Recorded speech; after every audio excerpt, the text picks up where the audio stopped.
All right, before we get into the vet video, I just want to remind you guys about something with this. You guys remember what happened to this, right?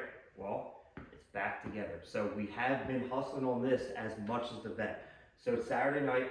I'm hoping to have this video up tomorrow. We're gonna do a couple other things. It needs like some plug wire and stuff like that, and it should be running. So bear with me, we're waiting on parts, but it is back together and it's ready to go, and there should be a video tonight.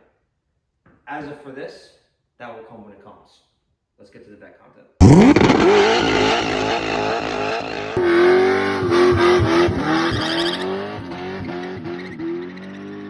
So as Rob is getting the rest of the front wheels polished, I got this side fixed. So like I showed you guys in the first Corvette video, I'll turn the light on so you can see.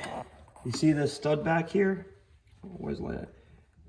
You see that stud right there? So you tighten that stud to raise the front of the car, and then you loosen it to lower it. It pushes down on the lower control arm. That one broke free pretty easily. This one has not been so generous. So if you look, you can see that whoever did this prior rounded off the top of this. You see that nut on there? That's not supposed to be there. I put that on because here's my idea. So you can't put a nut extraction tool on this because you're not extracting the bolt or the nut. You actually have to tighten it. They don't make a reverse extraction kit from what I've looked at. So I found a nut that screws on the threads.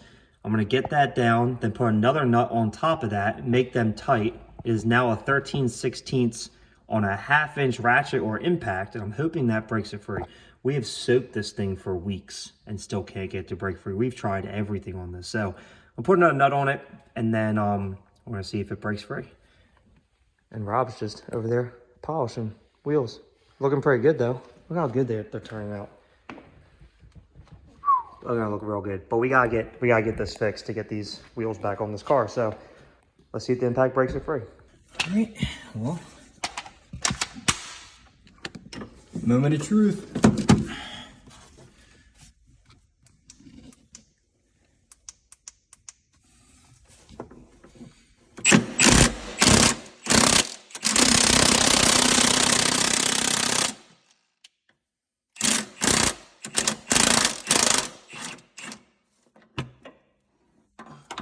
That did not work. And looks like she's staying low, boys. Well, the next thing is we'll put a nut on it and we'll weld the nut to it, and then we'll be fine. Because at that point, it's just gonna break the stud. So, Can't be stuck if it's liquid. Next option. So the idea of the double nut did not work at all. So we're gonna put this back together, and what we're gonna do is once the car's all back together and driving, we're gonna take it over to 32 Performance, Hobart's, put this thing on the lift. We're gonna weld the nut to the top of this, considering the fact that we don't really need all that thread down there, and we'll be able to break it free hopefully at that point, because we do gotta get this thing raised back up. So now we gotta lower that side back down until it bombs out and just deal with the consequences of driving the car and we're slammed on the ground. And then we'll go to Hobart's when it's all ready and get it fixed. These things turned out crazy. We just put our ceramic coating on them. Look how great these things turned out. So they're ready to go back on. I gotta get this back together, lower that side, clean this caliper because we cleaned this one over here and it looks way better. Clean up a couple things, get the front wheels back on. We're gonna actually start the car up, let it run for a little bit before we pull the back wheels off and get to the back end. All right, what are you saying? All right, come over here. What? All right. All you do is talk shit. So is this in line enough for you? Oh, bro, you shut up. What? Because the minute I don't do it, you're gonna be like, Dude, I am not. what's wrong, buddy? You couldn't take a second to do it? I'm not that anal. Yeah, all right. Says the guy with black bolts. You should see how shiny, dude. We killed it on these wheels. Look how good those wheels look.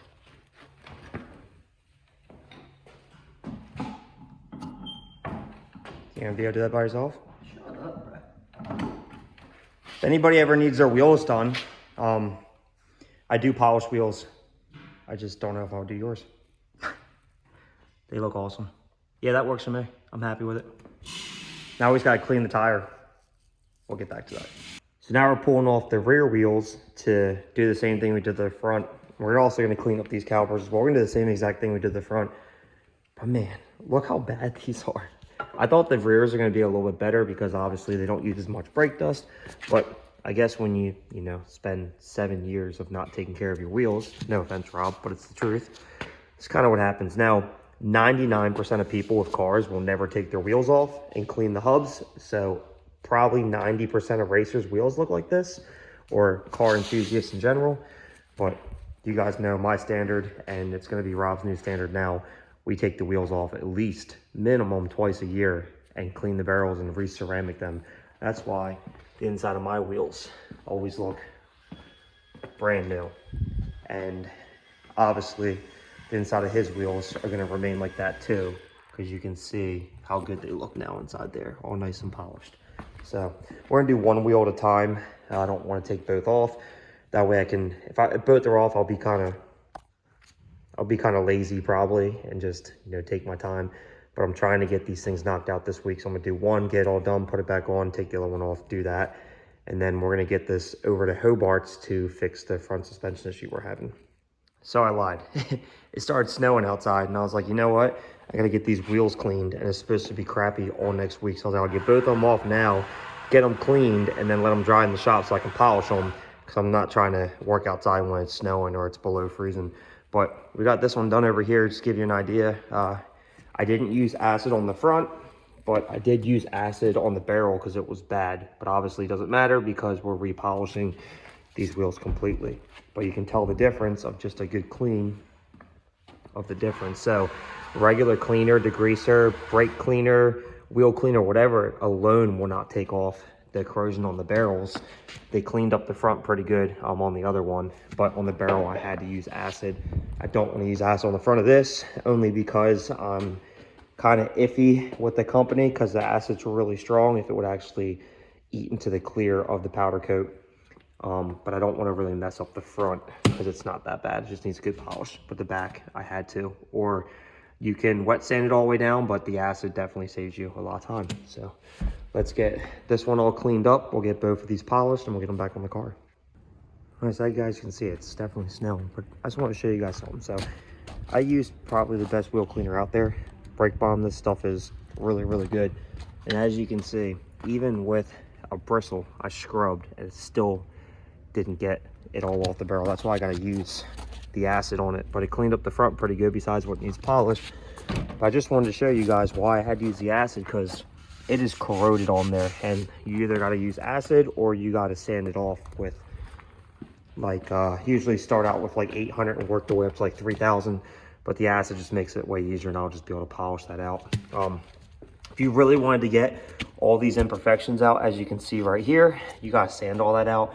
But it's the barrel of the wheel. It's not that important. Most people don't even clean them. We just want to get this car to A+ condition. So I'm going to get the acid on that one, and then we're going to polish these things up and get them back on the car after, like I stated before. We clean all this nasty stuff up. I'm going to put my bucket under there, my tray, and scrub all these parts and seal them and put it back together. And wheels are done. Got the back ones back on, looking fresh. Rod's back here getting the tips all cleaned up. Since we already got the car jacked up, we're like, dude, let's just knock this out now. We cleaned all the control arms, the calibers, we ceramiced all that stuff too, so it'd be easy to clean. We also started replacing the brake fluid with a higher temp brake fluid. So we got 2 bottles of this stuff. This is, I don't even know how to pronounce it, but this is what they recommended on like the C6 racing pages. It's good for, I think, 600 degrees or something like that. So we got 2 bottles. We filled that up.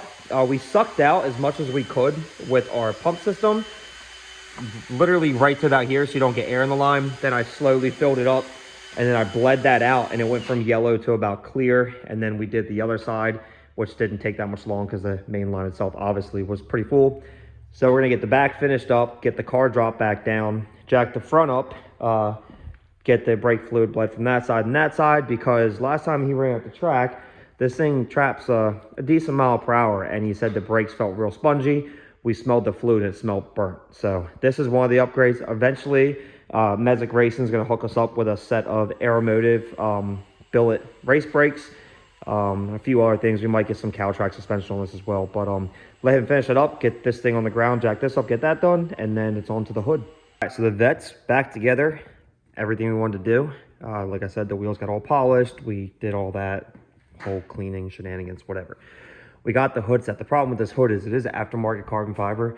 So we got to do some more adjusting. If you look, it pops up a little bit right there. That bracket needs to move back a little bit. There's a little hump right in the front there. And then this gap on this side is slightly bigger than this.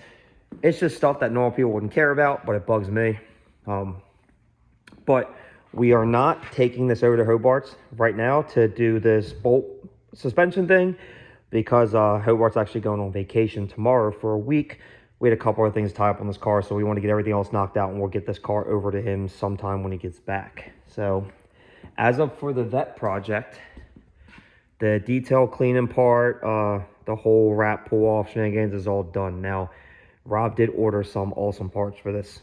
They're here, but I can't show you right now. That's going to be for the next video on the Vette, and we're also going to do a full build video for everyone that's been asking questions about this car. But it's tough to show in the shop because the car is like positioned weird in here, but it's a night and day difference from when it was white to now. And these wheels look killer. The barrels are now polished. It's hard to see in there. The rears look great. We did the back, and we did wipe the car down. We did not paint correct the car yet, but we did wipe it down. And we did do our ceramic spray coating on it, which is not a big deal because our APC can take it right off if need be. But all in all, this turned out killer. Don't forget, guys, if you want to follow this build or the truck build, make sure you hit that subscribe button. Like this video. It helps us out, and we'll catch you on the next one. I can't switch the camera over, bro. His old ass phone doesn't allow you to switch the camera over while you're filming mid-film.